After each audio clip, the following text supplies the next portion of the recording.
Hey, everybody. Welcome to the lecture on limited resources and colonization. Today, we're going to specifically talk about European colonization starting in the late 1400s and early 1500s, and how a lot of that is actually driven by limited resources. What people don't realize is that Europe's actually pretty small. It's not that big of a place. You can fit most of Europe in the eastern half of the United States. That's how small it is. Certainly fit like 3 or 4 countries into California. And so today we're going to talk about kind of this rise and fall of empires around these resource decisions. And that's what we're going to focus on, and how that leads to this demand for colonization. So most of you probably haven't seen this type of the layout of Europe since what, junior high, unless you've studied European history more recently. So this is what Europe looks like around 1500. So we have a couple important things going on here. We have the Ottoman Empire, which, by the way, ends up expanding out into this area here. We have Russia, which takes over quite a far away. We have Lithuania, which is much bigger than it is now. England, Ireland, and Scotland. We have the Holy Roman Empire, got this little sliver of Poland and Hungary, the Republic of Venice, the Papal States, Sardinia, France, Spain, and Portugal. So the key players in colonization globally, by the way, end up being the United Kingdom, France, Spain, and Portugal. Most of these other countries are busy fighting themselves or doing other things. They are not doing global expansion the same way these 4 other countries are.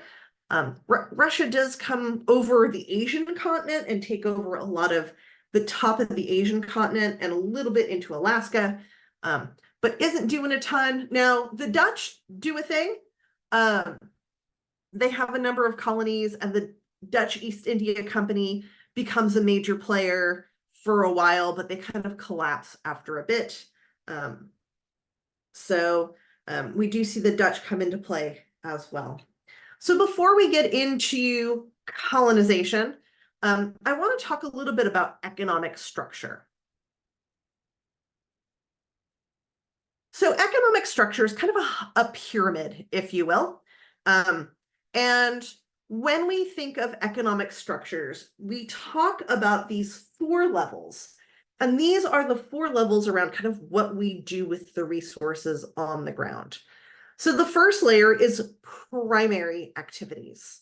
So these are the ones that are doing stuff directly with natural resources. This is agriculture, mining, fishing, forestry. So this is, I'm taking this piece of dirt and I'm deciding what to do with it. Or I'm taking this piece of water and I'm deciding what to do with it. So these are the primary activities. And just really quick, as of 2010, these dark green areas here, 70% of the population is still engaging in primary activities like agriculture and forestry, as opposed to places like the United States and a lot of Europe who are not engaging in a lot of primary production. One is importation, but also we've mechanized a lot, right? This is from 2010. And so we have mechanized a lot of these industries, which has allowed us to remove people from primary industries into other industries. So I think it's kind of important to kind of note that. But back when we're talking about colonization, most people are still engaging in a lot of the primary activities. And then we have secondary activities. So what do you do with cotton? Well, you turn it into cloth, or you turn it into yarn, right? So somebody has to take these raw materials that we've taken out of the ground and do something with it. And that's secondary activity. So this is things like taking wheat, turning it into bread. This is taking cotton and silk and other fibers and turning them into cloth and clothes and other goods. This is taking ores that we've mined out of the ground and transforming them into something else like steel or iron or bronze or glass. So it's taking those raw materials and doing something with them.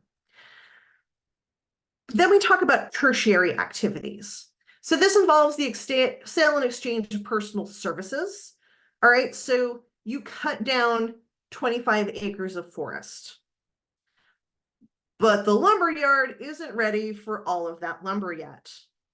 Well, somebody's got to store it until the lumberyard is ready. And then once you've turned those trees into planks, somebody's got to sell it to the public to be used in creating houses and things like that. So like retail, accounting, but also turning things into houses. And then we have the quintary activities, and this is the handling of processing of knowledge and information. Okay, so I'm going to talk about research and development. At some point in time in history, somebody figured out that if I take this wet mud stuff, that's the right wet mud stuff, and I put it into the right shape, like a bowl or a pot, and I heat that up hot enough, I have a pot. So somebody had to figure that out.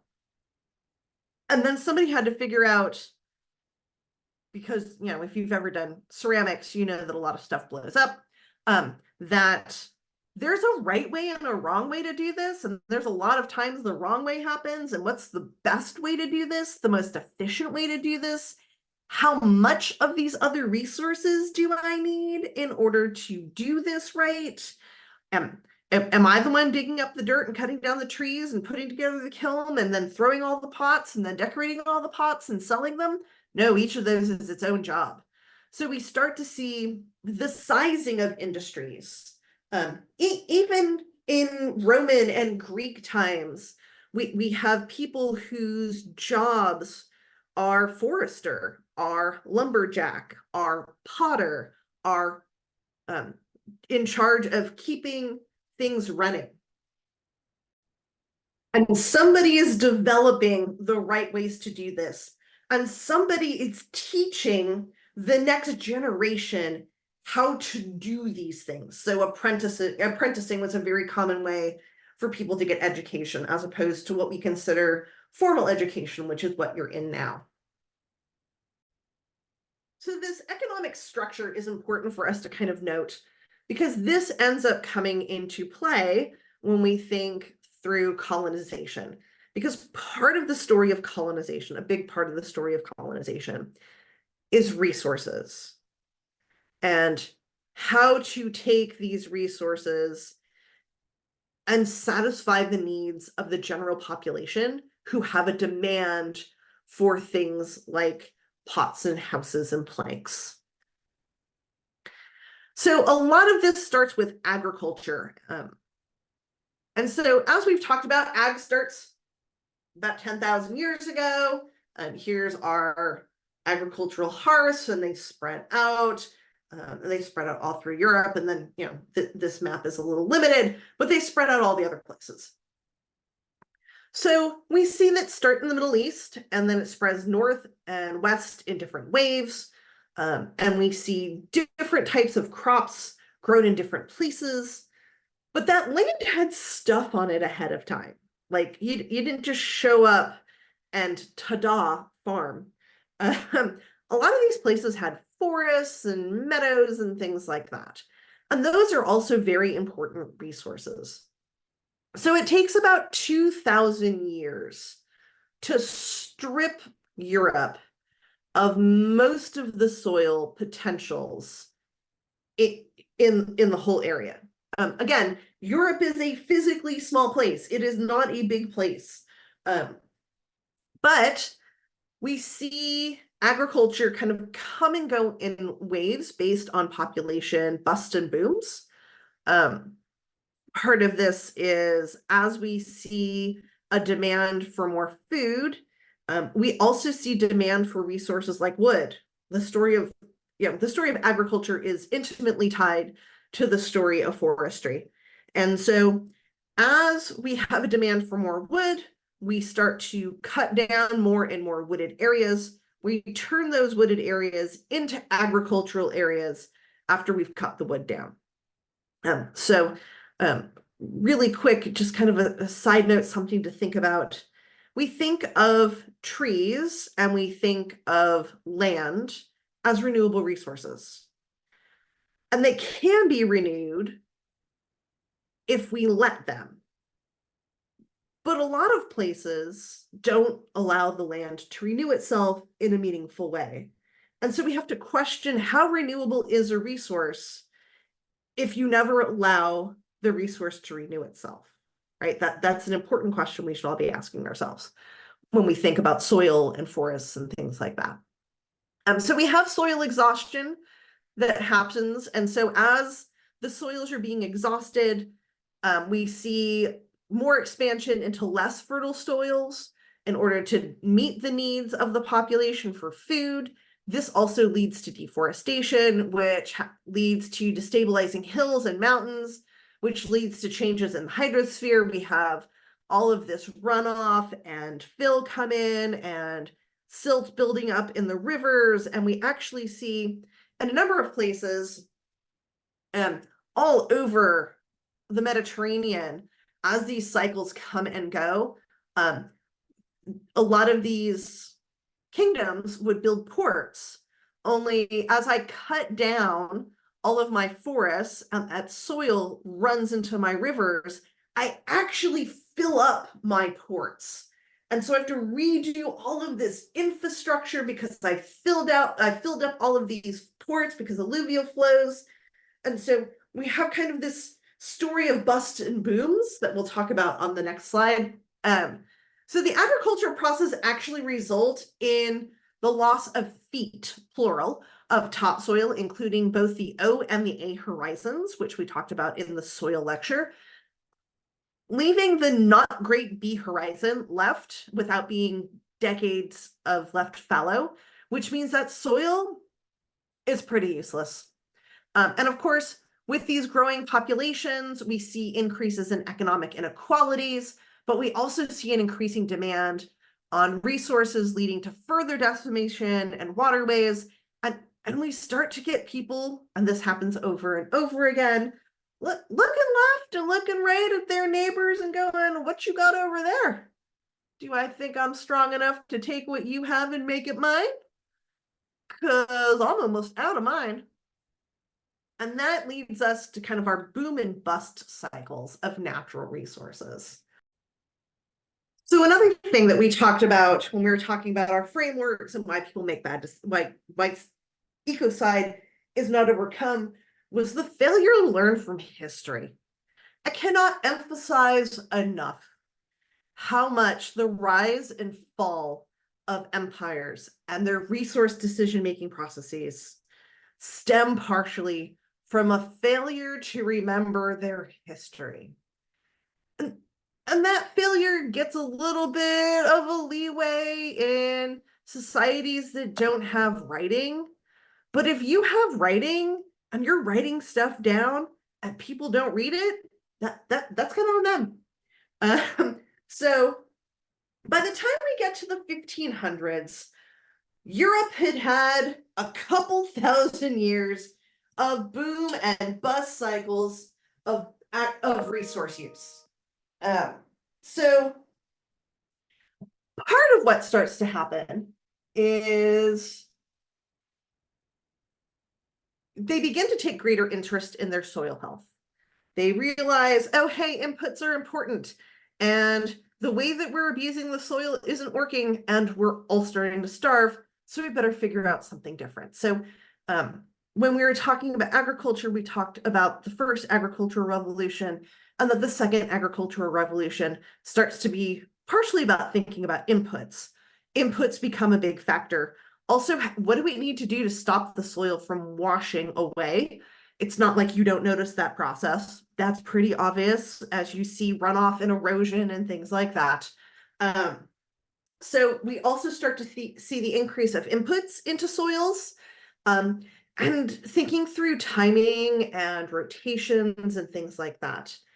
On the other hand, we also have the tragedy of the commons. There was land that was used by everyone in order to support communities. It was communal land.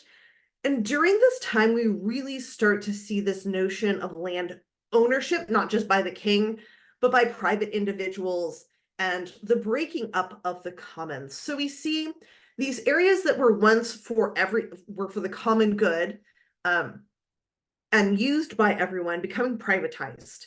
And people now didn't have access to these lands. These lands were being controlled and managed usually by very rich people, because the vast majority of people did not have access to wealth in order to be able to actually purchase any of that land, let alone work it. Which means that they're not able to feed themselves or support their families. So we see this growth in economic inequality throughout Europe. And we also see inputs. We start to see the tricklings of the Industrial Revolution. We start to see factories come into play, especially around textiles, glass, and metals. So creating ores and things like that. We're seeing a real boom in the demand for these types of goods, but that also creates a huge drain on the resources. It takes a lot of wood to make glass. It takes a lot of wood to smelt ore into whatever you're smelting it into, right? Into iron. Yet we're seeing a demand for these sorts of goods of glass and pottery and iron. And so we see more and more people cutting down, well, we see richer and richer people taking over these areas, cutting down forests, and not allowing those areas to be used in a way that is helpful. And this, of course, causes the collapse of the European forests from overharvesting. Right, so we have a bunch of things going on. We have overuse of resources within Europe. We have growing poverty in Europe. And not all kingdoms, by the way, are equally wealthy. We have quite a few kingdoms that are actually not doing great. And among those is Portugal. Portugal is not doing great in the 1500s. But what we also see going on is a lot of research and development. We see a lot of Europeans start to think through tools and techniques that would allow them to travel around the world in numbers that were never seen before. We really start to have more globalization than we thought. And so, yeah, I mean, it's a big motivator. So we have kind of three motivations when we talk about colonialism: God, gold, and glory. So starting with the Crusades, we really see European push through a series of wars to claim access to land. The Crusades are about claiming access specifically to the Holy Land. Everybody wants Jerusalem. So that's not a new story. That's an old story. And they want to claim it for their own religion. So this brings a whole series of armies that travel across Europe, and they start to develop better and better ways to do that. We also start to see during the Crusades dramatic increase in maritime trade between the East and the West. And so this is figuring out trade routes, ocean-going trade routes between Europe and the Asian continent, like China, and other places all around there. And so once we start to see the demand for silk and spices and porcelain, right? We have these huge markets opening up for these new products and flavor, right? European starts to get a taste of flavor because there's all these new spices. A lot of that is around the ability to preserve food. And so, you know, the gold part is capitalism. So we have merchant ships brought from Europe with European valuable goods traveling to port cities all over the place, starting in the 10th century, but certainly peaking and definitely looking for better and more efficient trade routes in the 14, 15, and 1600s. So we also see the desire for waterways, water passages between wealthy cities of the East. And so there's a real motivation to find better ways to get there, right? Including the Spice Islands of which is known as modern Indonesia, which we see a lot of drive for profit. And so the two big ones that start out in this drive are Portugal and Spain. They are the easiest ones to get there. They have a big motivation through Prince Henry the Navigator. He's the one spearheading Portugal's exploration of Africa and the Atlantic starting in the 1400s. And the Portuguese actually start to find a series of islands that they can exploit out in the Mediterranean. And as they start to also explore down the Western Africa, we start to see trading footholds around Western Africa, and then down to the Congo, and then along the South Africa up into the Indian Ocean and into India itself. Although Portugal didn't actually rule over a lot of land mass, it had a lot of strategic hold of islands and ports that gave them a lot of unrivaled power. So, 1492, Columbus sailed the ocean blue and discovered an island full of people in the Caribbean. So he didn't even get close. I think that's important to note. So I am going to put a link for the Age of Exploration, at Crash Course European History #4 into our course shell, and I encourage you to watch it because it really talks about this Western expansion, and it's driven by the desire to have more wealth and access to new lands and to really be able to advance and increase wealth of the empires. All right, so we usually think of 3 phases of colonization. Phase 1 is the pioneering done during the Great Voyages. And the Great Voyages, here's a good example of the map of the Great Voyages. You see them coming out of Portugal, they're starting to come out of Spain. And here's the different ones. Here's Columbus coming out. Here, you can see all the different ones that explore the world. So some of these go actually pretty well, and some of them are actually kind of a hot mess. A couple of them, like I believe Magellan, starts out with like 10 ships and comes back with like 18 people in one ship. Now they had a lot of knowledge, but Magellan dies along the way and everything like that. But you can see all of these voyages that are going on that start to connect Europe with all of these other potential trade, And this up here shows you Europeans on behalf of Spain. Are these blue ones Europeans on behalf of Portugal, or all these red ones? Like I said, Portugal, it's doing a thing. And then explorers on behalf of France. For as much as France ends up with colonies, and you'll see that in the next slide, they don't do a lot of this initial voyaging.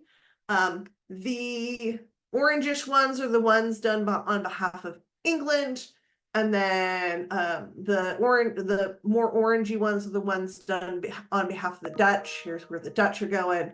And so this gives you a feel of where everybody's going and what they're doing. This takes a lot of resources. You have to decide, I'm going to build a whole ton of ships, and I'm going to stock those ships with men and food and arms and horses, and I am going to send them out for potentially years, right? Or at the very least, a year, right? This one here by Magellan, 1519 to 1522. That's a long time to go on a journey. So this is a big resource choice, but there ends up being a big resource payoff, especially as the Portuguese start to, there's a whole series of islands out here the Portuguese discover and are able to exploit for resources. And then same with this with the Spanish really focus in. They end up getting this whole area. They take huge chunks of South America and a good chunk of North America. So it pays off. It pays off. So they are able to expand the land that they have access to. They have places to send the people that don't have work. They have labor that they can exploit. They have new resources that they can exploit, including trees, agriculture, mining. Everybody's looking for gold, of course. And so after these great voyages, really in the 1600s, we start to see colonization super kick in, right? And remember, human resources are as important as all of the other resources. So yes, slavery is an important resource. Those human resources are just as important, because how else are you going to engage with those natural resources without labor? Labor is just as important as other types of resource exploration. And then, of course, in the mid-1800s, we start to have industrialization, and this becomes a huge focus of Africa and the Middle East as the focus of colonization, especially post-World War II. So where did everybody go? So here is a map of all the different places that end up as colonies. Unless it's this light gray color, this is the only one that was never colonized. Most of them, if they weren't directly colonized, they were in the sphere of influence of European influence, or they're partially controlled by Europe. And you can kind of see, and this, by the way, is through World War I. So you have Russia. Like I said, Russia focuses on itself. You have the French all in pink.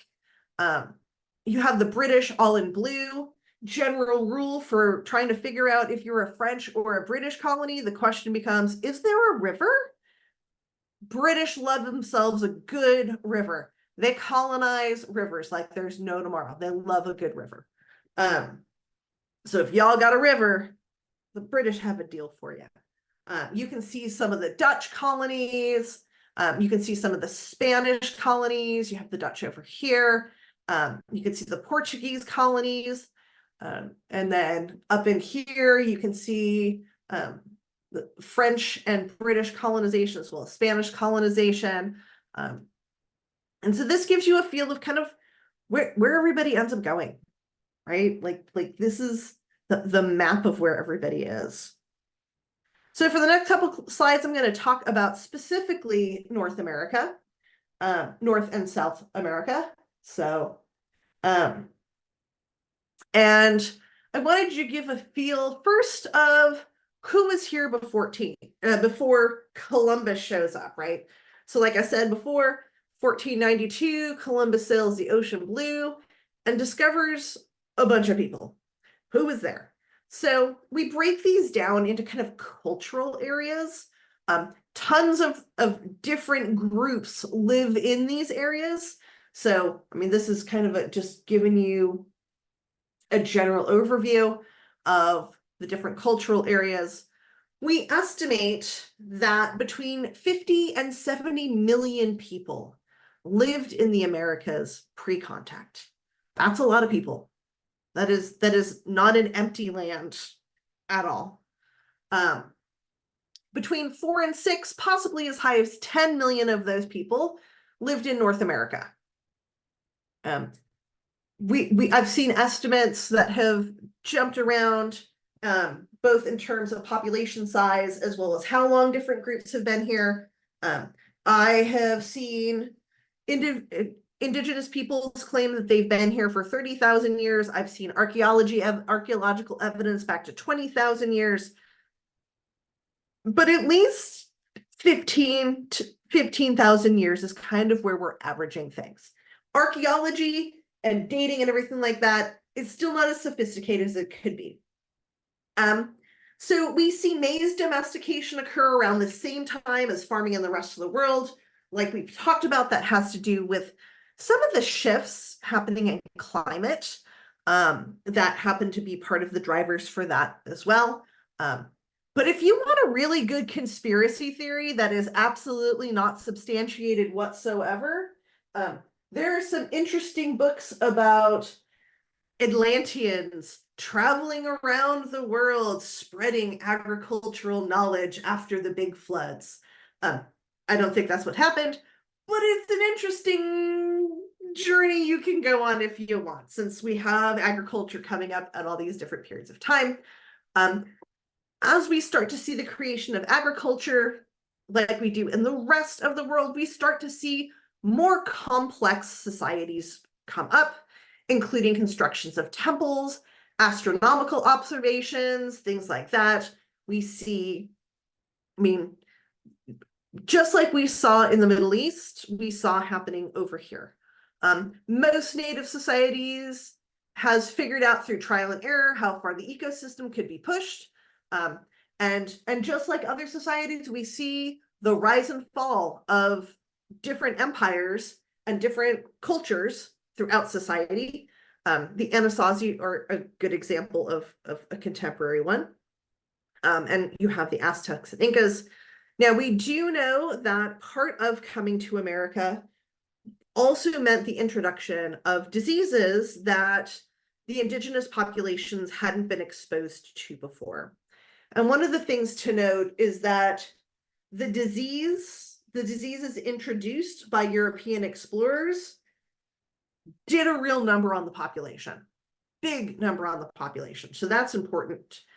Even as we talk about the genocidal activities of European expansion and things like that, smallpox, measles, mumps, rubella, diphtheria, all of those, they did at least as much damage, if not a lot more, than any type of war or colonization practices.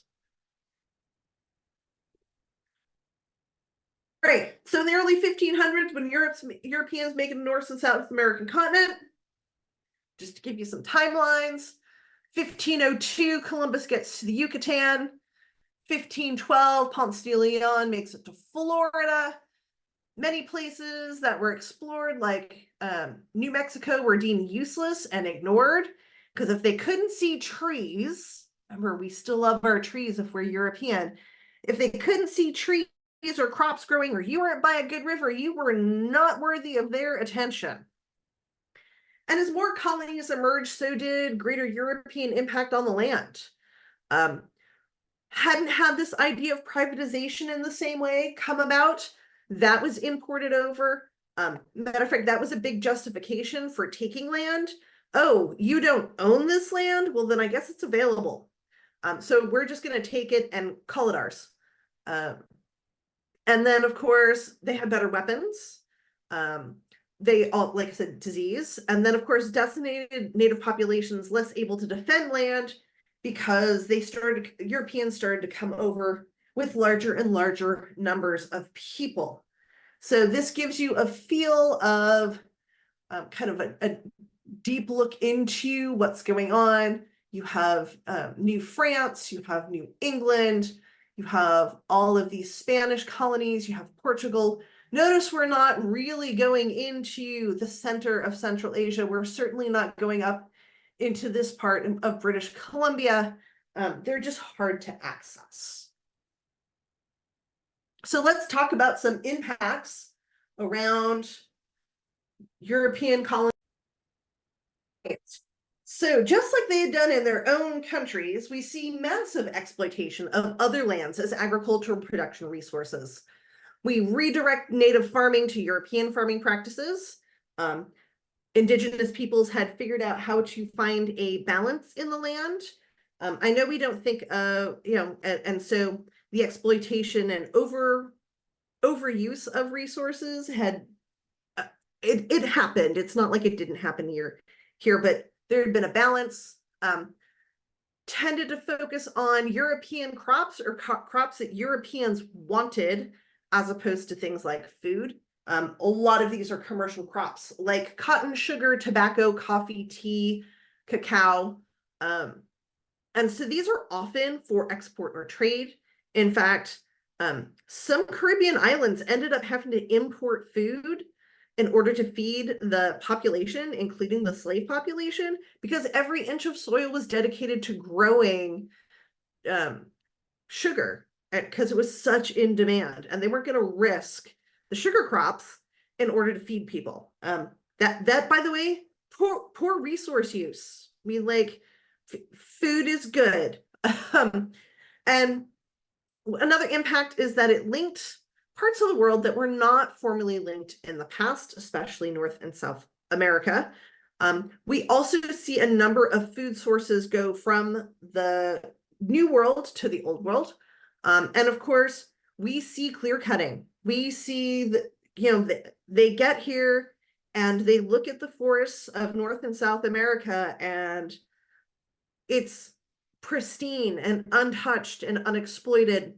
And they immediately start cutting down the forests, particularly up in Maine and New England, because these trees are trees that they recognize, oaks and maples and pines and things like that. And they know how to use them. And so there's a huge demand for forest products. This also brings in more and more labor to engage in forestry and forest products. And we see the development of secondary and tertiary and quaternary production in the United States. So we see this real transformation of the resources in ways that we had not done before. This includes fire suppression and clear cutting. And of course, these decisions 400 years ago are still impacting our landscape today, because we still primarily engage in European mindset practices when we talk about our land management. And this creates some scarcity, right? This limits our resources. So just to give you an idea about the Columbian Exchange, all the things that left the West and went to the East, right? So rubber, quinine, turkey. They didn't have turkeys. Turkey's us. Sweet potatoes, peanuts, sunflowers, vanilla, a whole bunch of vegetables, fruit, all end up being traded to Europe. And then here from Europe, that's brought here, coffee, cotton, sugar, and of course, been a whole bunch of fruit and vegetables, bees. So if you love honey, and I love honey, those are from European honeybees, and they actually outcompete the native North American bees. We are seeing a dramatic decline, and have been for a long time, both as we get rid of our natural pastures and we breed honeybees because they're effective pollinators and they give us secondary foodstuffs called honey. We see a real decline in native bees. So, and of course, disease. And there's environmental impacts on both sides, right? So Spain and Portugal were hoping to use the new lands to grow cash crops like sugar and wine and coffee. Yay. It was so profitable, like I said, that they imported food rather than growing food locally. Now, New World crops brought to the Old World also had a huge impact. So tomatoes are a New World thing. So until we start to see the Columbian Exchange, Italy didn't have tomato sauce. There was no tomato sauce. That means there's no pizza sauce, there's no spaghetti sauce. Italian food wasn't Italian food the way we think of it now until the Columbian Exchange. Potatoes did not exist. There was the Irish really got the potato bug. Of course, they only brought in one sort of potato, and that actually ended up with the blight that didn't help the Irish potato famine. But yeah, if you grew potatoes instead of wheat, you could feed 3 times as many people. This also led to a huge explosion in the population of Europe and Africa, where there was already a population problem. Horses were brought from Europe to North and South America. This was also transformational in what happens in North and South America because people did not have these animals. So we have indigenous culture shifting to a horse culture as opposed to a walking culture. And that is a stereotype we see of a lot of plains indigenous peoples is with their feathers and sitting on horses. Well, that didn't exist until we start to see horses brought to the New World. Same with things like pigs. Pigs did not exist here. They were brought over because bacon is tasty and they travel well.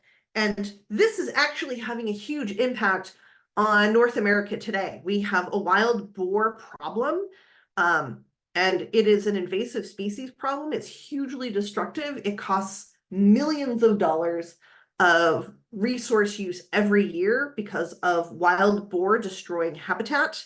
So we're still seeing these effects today.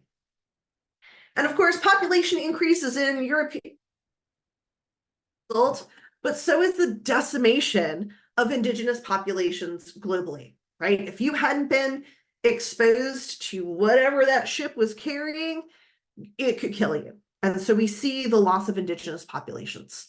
And this was okay-ish for Europe. I mean, they still had an excess population and they shipped them off to their colonies.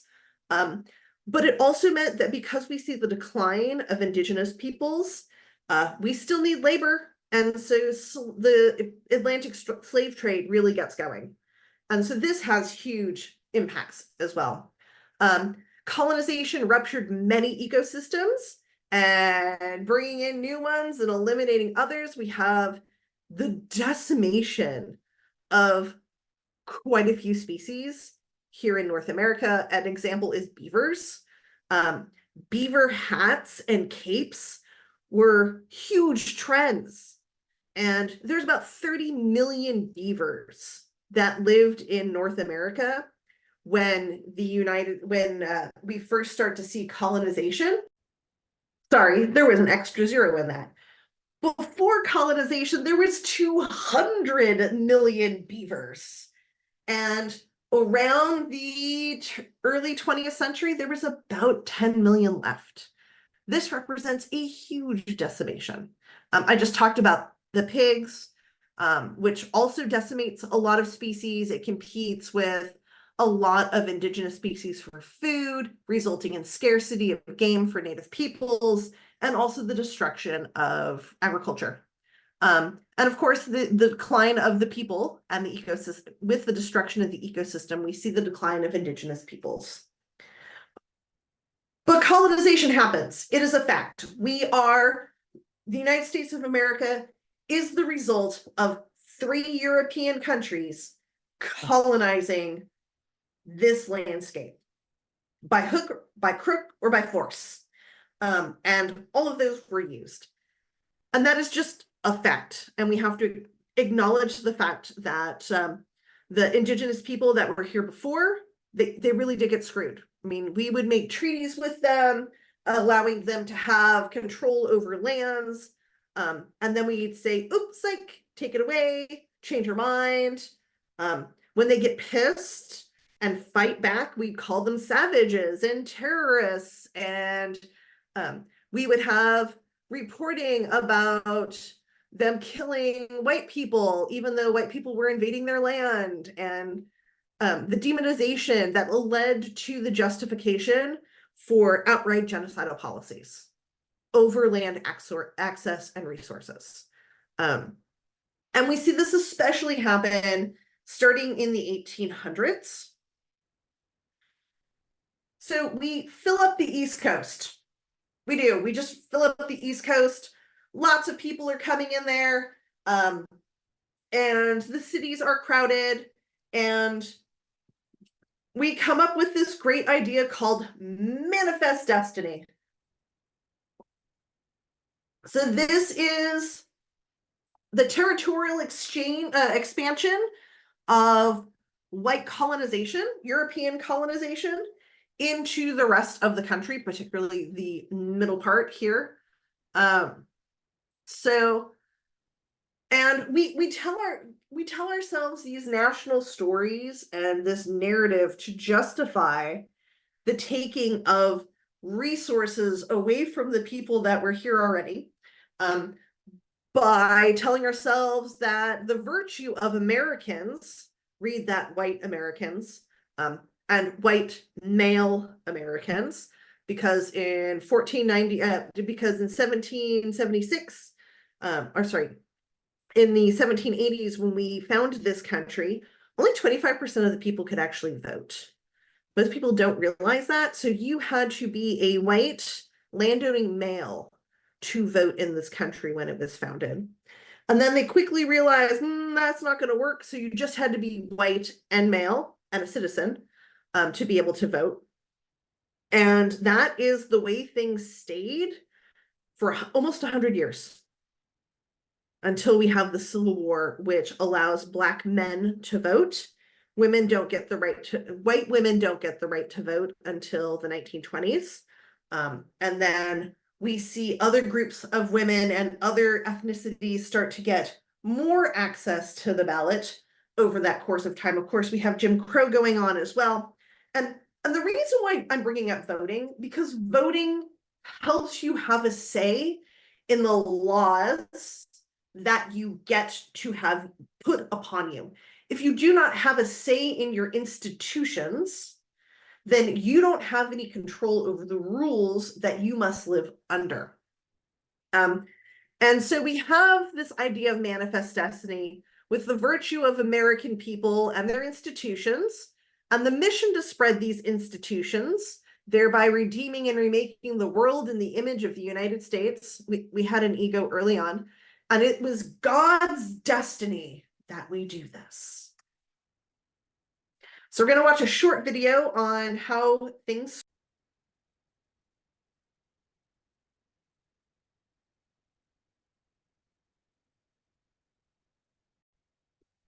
All right, so you can start to see how we fill up. The darker we are, the more dense the population. This is population per square mile. And you can see how we really start to fill up until the 1890s. I mean, yeah, the 1880s. And this is our expansion as we go west. There'll be actually kind of a jump here as we get to the Louisiana Purchase. There we go. Now we're starting to calculate over here. You can see in San Francisco, up in Seattle. You can see the density of the cities as we start to move out. All of this area, by the way, is populated with indigenous peoples. So this is the United States of America actually pushing them out of territories that they already had possession of, had deals with. But you can see the population density become pretty dense around our major cities. So that has a number of implications when we talk about this idea of filling up the rest of the country. And so we tell ourselves, go west.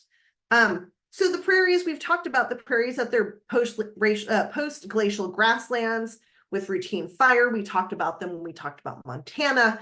This comes back into play here.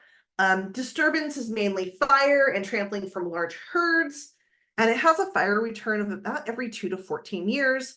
And so this allows for short grass mixed and tall grass prairies. And of course, indigenous peoples actually have a huge impact on these fire returns. So in a very short period of time, the plains went from one of the most frequently burned regions on the planet to one where fire became scarce. This starts to allow woody species to get in there, the associated fuel loads. And so we start to see a shift in these areas in terms of fire ecosystem. We also start to see people tear up the grasslands. Just so you can see, these are the roots of some of the most common plants that we see that are native to the grasslands, you could see these roots are going down 6 feet. This is the root of wheat. This is the root of grasslands. So because these roots were much deeper, they held more water. They actually stabilized the soil and regenerated the soil better. It reduced flooding and runoff. And of course, because the water was in the ground, it was able to sustain itself during drought. And this is hugely important for carbon sequestration. So we go west and we have mass land use changes. Once again, we are interested in pulling up this useless grass and putting in useful crops, because what else are we going to do with all of this? And this turns into a terrible disaster. Western expansion of non-native changes in fire and landscape is bad because fire is bad. We pull out all of these crops that are, all of these grasses that are holding the soils in place. We plow them up and create massive disturbances. We fundamentally change the landscape, and this has serious consequences. So this is the end of lecture. I'm on the on our course shell. You will see a video about the Dust Bowl, because that is the consequence of our land use. So colonization has radically transformed the landscape. The European-based mentality around land use and resource exploitation impacts the globe. Like, that is the predominant attitude that we have today. So limited resources in Europe led to the need for colonization. Colonization has terraformed the planet. We are everywhere. And that is because of European colonization. Good, bad, ugly, it is the reality. So that's the tale of limited resources and colonization. Have a good one, everybody. And please make sure you watch the Dust Bowl.